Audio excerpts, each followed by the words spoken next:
Hello students, welcome to your YouTube channel SS classes of chemistry. मैं रितेश सिंह, आपका chemistry teacher. तो students, हम लोग सॉल्यूशन चैप्टर में कंसंट्रेशन टर्म्स को ख़त्म कर चुके हैं।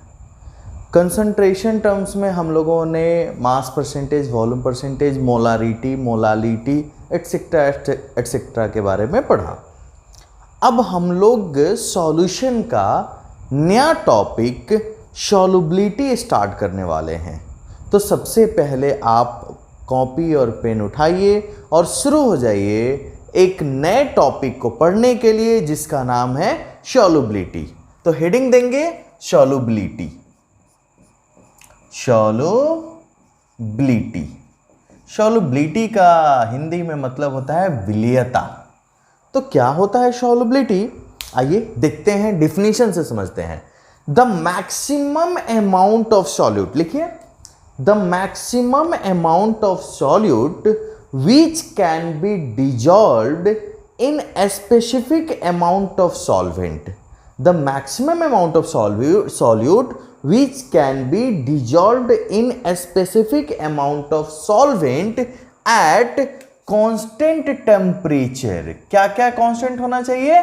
तो at constant temperature and pressure called solubility।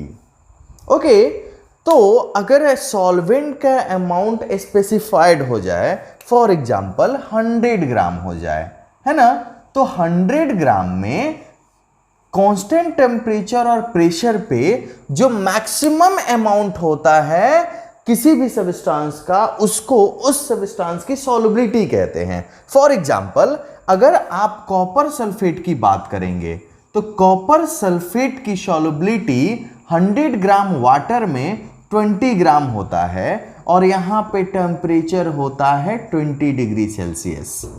तो 21 gram copper sulphate 100 gram water में सॉल्युबल है एट 20 डिग्री सेल्सियस।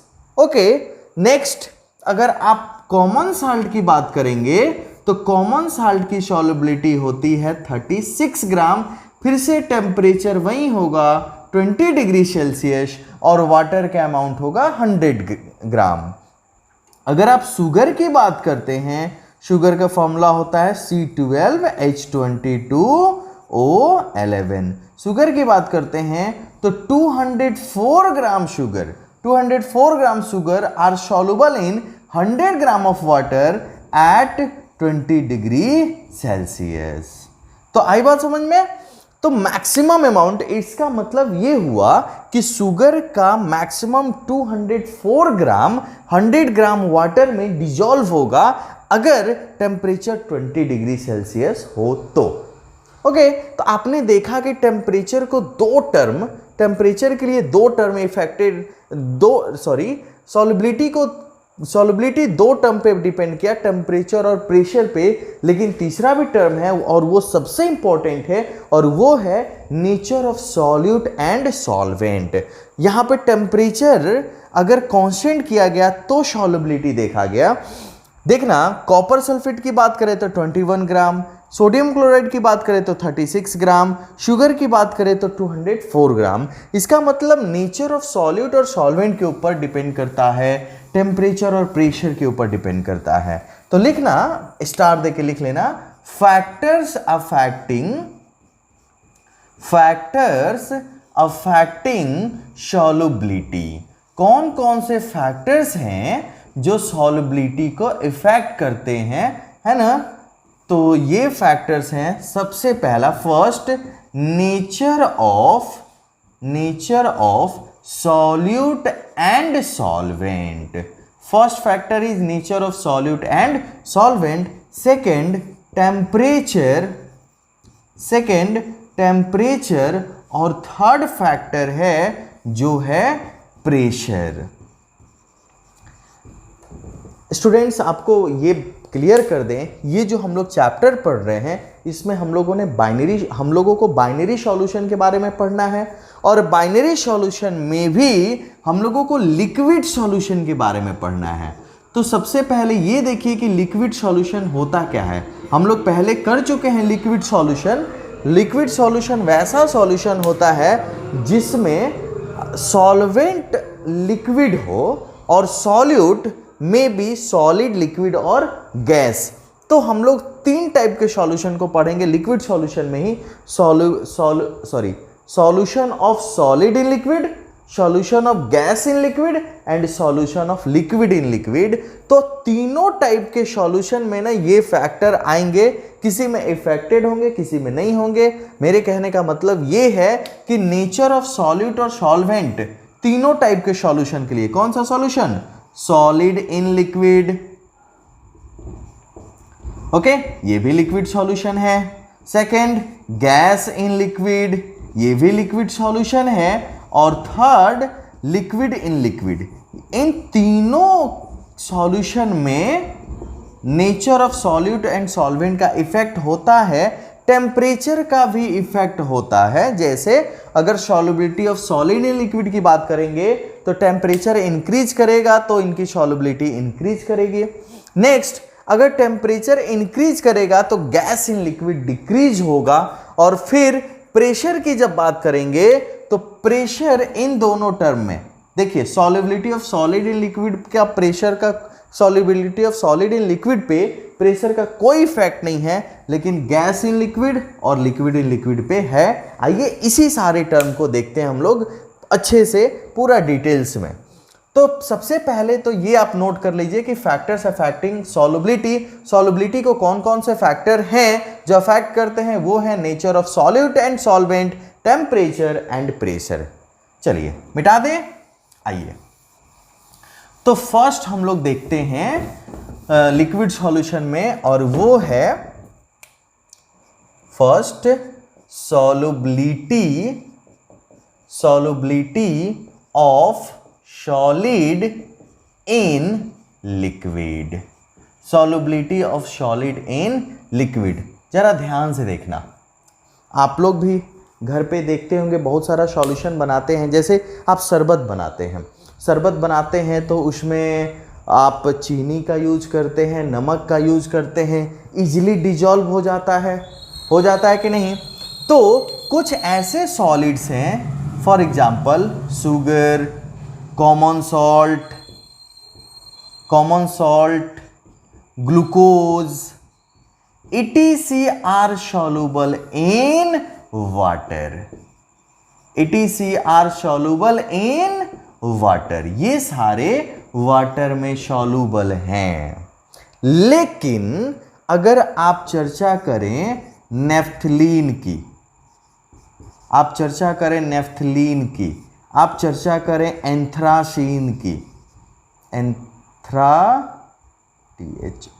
एंथ्रासीन की, ओके, आप चर्चा करें आयोडीन की, ये सब वाटर में सॉल्युबल नहीं होते हैं।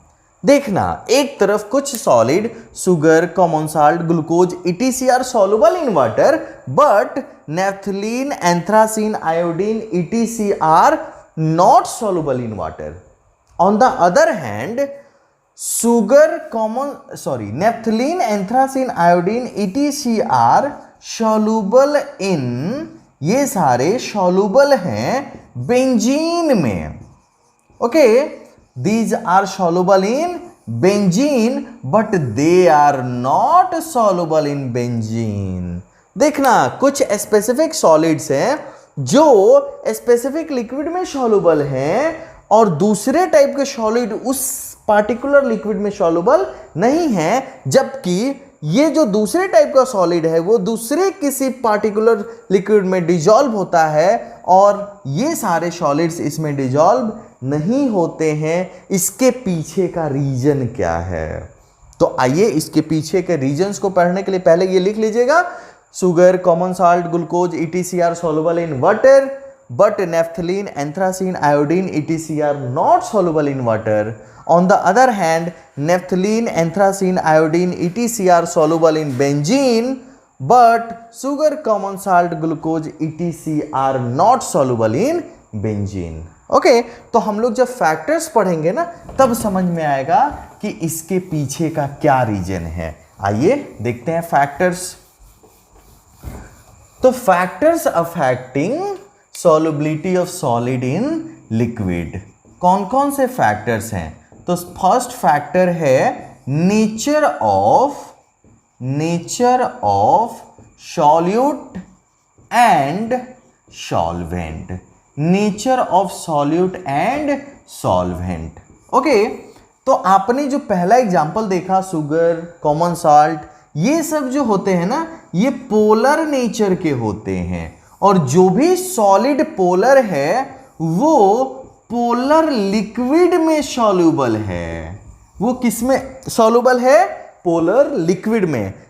तो हम लोग क्या बोल सकते हैं? The polar solids are soluble in polar liquid, and जो नहीं सॉल्युबल थे वो थे non polar solids, and non polar solid polar liquid में तो सॉल्युबल नहीं था, लेकिन ये सॉल्युबल होगा किस में? तो नॉन पोलर लिक्विड में। ओके, तो we can say that like dissolves like, मतलब ये हुआ कि अगर सेम नेचर हो, या फिर आप ये बोल सकते हैं कि जो पोलर सॉलिड्स हैं इनका जो इंटरमॉलिक्यूलर इंटरेक्शन है वो सेम होता है, इसीलिए पोलर पोलर को डिजॉल्व करते हैं, और नॉन पोलर का इंटरमॉलिक्यूलर इंटरेक्शन सेम होता है, इसलिए नॉन पोलर को डिजॉल्व करते हैं। आई बात समझ में? तो यहां से हम लोगों को एक चीज समझ में आया, like dissolves like polar solids are soluble in polar liquid and non-polar solids are soluble in non-polar liquids, but non-polar solids are non-polar solids are insoluble in polar liquid and polar solids are insoluble in non-polar liquids. Okay, तो ऐसा क्यों होता है? Because of similar intermolecular interaction. Clear है? तो first हम लोगों ने देखा nature of solute and solvent. आइए कुछ प्रोसेस देखते हैं। इसमें क्या होता है कि जब आप सॉल्यूट को when solute dissolve in solvent then concentration of solution increases. When solute dissolve in solvent, then concentration of solution increases, and this process is known as dissolution. चलो यहीं पे लिख देते हैं, थोड़ा सा इसको मिटाएंगे यहाँ पे। This process is known as dissolution. Okay, but when solute substance separate out from the solution, then this process is known as crystallization. तो जब सॉल्यूट सॉल्वेंट में डिजॉल्व हो तो इस प्रोसेस को बोलेंगे सॉल्यूशन, और जब सॉल्यूट सेपरेट हो सॉल्यूशन से तो इस प्रोसेस को हम लोग क्या बोलेंगे? क्रिस्टलाइजेशन। ध्यान से सुनिएगा। When solute dissolve in solvent, then concentration of solution increases. This process is known as dissolution. But when solute separate out from the solution, this process is known as crystallization. अगर ये दोनों process एक साथ हो जाए, if the rate of dissolution and rate of crystallization become same, then this is known as dynamic equilibrium. इसको हम लोग बोलते हैं डायनेमिक इक्विलिब्रियम। ओके, तो डायनेमिक इक्विलिब्रियम पे क्या होता है? रेट ऑफ डिसॉल्यूशन इक्वल होता है रेट ऑफ क्रिस्टलाइजेशन के। चलिए, तो ये था nature of solute and solvent. जब अभी और इसमें देखते हैं कुछ और इंपॉर्टेंट पॉइंट।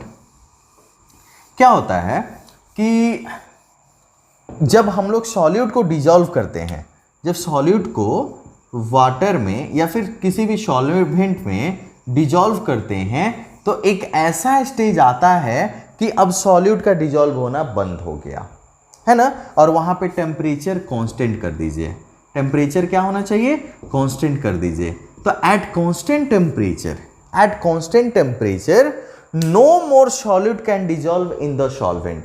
मतलब एक ऐसा स्टेज आया जिसमें हम लोग सॉल्यूट का और अमाउंट डिजॉल्व नहीं कर पा रहे हैं सॉल्वेंट में, तो जो सॉल्यूशन तैयार हुआ उस सॉल्यूशन को हम लोग बोलेंगे सैचुरेटेड सॉल्यूशन। उस सॉल्यूशन को क्या बोलेंगे हम लोग, सैचुरेटेड सॉल्यूशन। तो डिसैचुरेटेड सॉल्यूशन का डेफिनेशन क्या होना चाहिए, तो लिखिए saturated solution, the solution in which no more solute can dissolve, the solution in which no more solute can dissolve at given temperature and pressure called saturated solution. Okay, लेकिन अगर कोई solution है जिसमें और सॉल्यूट का amount आप dissolve कर पा रहे हैं, तो इस सॉल्यूशन को हम लोग बोलेंगे अनसैचुरेटेड सॉल्यूशन। इस सॉल्यूशन को क्या बोलेंगे हम लोग, unsaturated solution. The solution in which more amount of solute can dissolve called saturated solution, है ना, at given temperature and pressure. For example, आपके पास आपको दो सॉल्यूशन दे दिया गया और बोला गया, और वो सॉल्यूशन है शुगर और वाटर का। तो आपको बोला गया कि पहचानिए इसमें से कौन शुगर सॉल्यूशन जो है वो सैचुरेटेड सॉल्यूशन है और कौन अनसैचुरेटेड सॉल्यूशन है। तो कैसे पहचानेंगे, फिर से आप शुगर लेंगे, है ना, और आप बारी बारी से दोनों में डिजॉल्व करेंगे। अगर एक सॉल्यूशन में शुगर डिजॉल्व हो जा रहा है और दूसरे में नहीं हो रहा है, तो जिस सॉल्यूशन में शुगर डिजॉल्व हो रहा है वो सॉल्यूशन अनसैचुरेटेड सॉल्यूशन है, और जिसमें शुगर डिजॉल्व नहीं हो रहा है वो सॉल्यूशन सैचुरेटेड सॉल्यूशन है। ध्यान रखिएगा, टेम्परेचर इंक्रीज नहीं करना है। ओके, चलिए, तो हम लोगों ने nature of solid and solvent समझा, उसके में कुछ प्रोसेस समझा जैसे डिसॉल्यूशन, क्रिस्टलाइजेशन, और दोनों अगर सेम रेट से हो तो डायनेमिक इक्विलिब्रियम। इसी में दो इंपॉर्टेंट टाइप का सॉल्यूशन देखा, सैचुरेटेड सॉल्यूशन और अनसैचुरेटेड सॉल्यूशन। ओके, अब सेकेंड फैक्टर देखते हैं जो solubility of solid and in liquid को इफेक्ट करता है, और वो है टेम्परेचर। और ये कौन सा है, टेम्परेचर। समझना ध्यान से। तो टेम्परेचर क्या होगा, आप प्रैक्टिकली फील करेंगे, आप देखे भी होंगे। अगर हम लोग पानी को बॉईल करें और उसमें शुगर को डालें, तुरंत मिक्स हो जाएगा, है ना। या फिर अगर आपके पास कोई सॉल्यूशन है, सैचुरेटेड सॉल्यूशन है, और उसमें और शुगर नहीं डिजॉल्व हो रहा है, तो फिर आप क्या कीजिए कि उनको गर्म करना शुरू कर दीजिए और शुगर का अमाउंट उसमें डिजॉल्व हो सकता है। जैसे आपके घर पे चाशनी बनता होगा, पाक जिसको हम लोग बोलते हैं, चीनी का बहुत सारा मिठाई वगैरह बनता है उससे, उसमें हम लोग क्या करते हैं कि पहले थोड़ा सा पानी रख के चीनी को डालते जाते हैं, है ना। तो टेम्परेचर जितना इंक्रीज होगा उतना शुगर डिजॉल्व होना शुरू हो जाएगा। उस समय सॉल्युबिलिटी, तो सॉल्युबिलिटी तब ना बोलेंगे जब टेम्परेचर को कांस्टेंट रखेंगे, उस समय सॉल्युबिलिटी से भी ज़्यादा अमाउंट उसमें डिजॉल्व हो गया क्योंकि टेम्परेचर हाई है। ओके, तो आप टेम्परेचर जब इंक्रीज करेंगे, when temperature increases then solubility of solid in liquid increases। तो अगर टेम्परेचर इंक्रीज करेगा तो solubility of solid in liquid मतलब सॉलिड का solubility लिक्विड में इंक्रीज होगा। और ली कैटेलियर प्रिंसिपल भी है, और ली कैटेलियर प्रिंसिपल में ये बताया गया था, ली कैटेलियर प्रिंसिपल में उन्होंने ये बताया है कि अगर कोई सॉल्यूशन, है ना, अगर कोई सॉल्यूशन